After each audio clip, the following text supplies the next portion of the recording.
Olá, pessoal. Vamos falar um pouco de matemática? Calma. Eu sei que a disciplina é um terror para muita gente, mas o que a gente precisa aqui é algo bem simples. A gente só precisa dos conjuntos matemáticos. Lembra daqueles círculos todos juntos, um dentro do outro? Pois é aquilo ali. Os conjuntos podem ser muito úteis para ilustrar o tema do nosso papo de hoje, que é infraestrutura e superestrutura.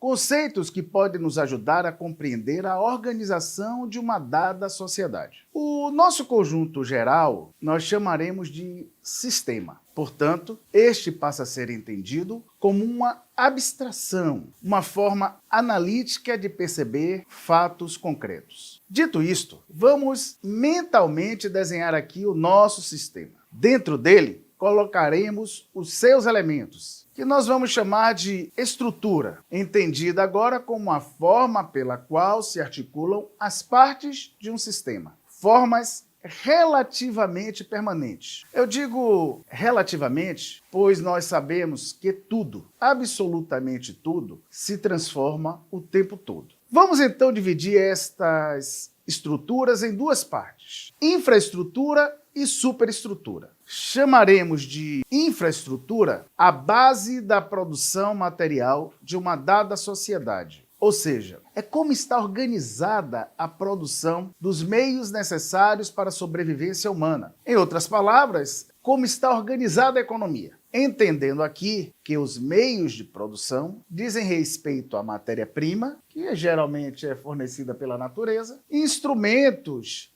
como ferramentas, máquinas, etc., e a força de trabalho, que é o que insere a energia e cria valor aos produtos que são desenvolvidos. A infraestrutura será a determinante do acontecimento histórico, mas isto em última instância, porque as formas com as quais os homens organizam a infraestrutura se ergue a superestrutura, ou seja, são as formas jurídica, política e ideológica, que são criadas para ordenar esta vida material concreta. Veja, a grosso modo, podemos entender que a infraestrutura é como os homens organizam as formas de exploração econômica baseada na exploração do trabalho. E a superestrutura são os meios que visam a manutenção desta ordem social. Isto a grosso modo, ok? A superestrutura pode ser subdividida em duas partes: superestrutura jurídico e política, que são os elementos do Estado em sentido restrito: as leis, a justiça,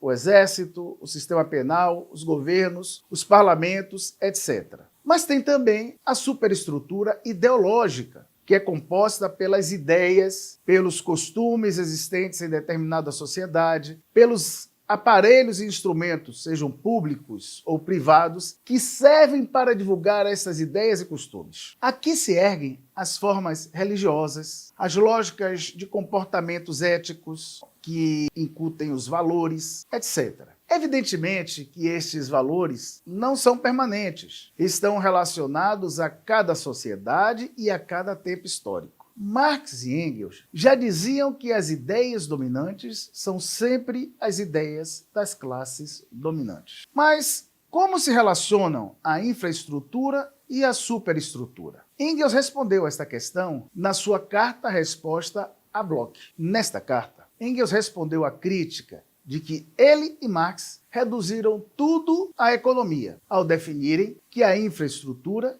determinaria toda a realidade histórica. Engels, com isso, refutou a afirmação e o rótulo de economicista e afirmou que a determinante do econômico se dá apenas em última instância e que, uma vez erguidas as bases da superestrutura, estas passam a também determinar a realidade de forma dialética. Desta feita, podemos resumir o pensamento engelsiano da seguinte maneira: podemos dizer que o fator histórico deve ser entendido como a resultante de multifatores, onde o econômico lhe é determinante em última instância. De tal forma que, se isso não for compreendido em sua totalidade, a realidade passa a ser vista de forma simplista, tal qual uma equação de primeiro grau. Olha a matemática aí de novo, né?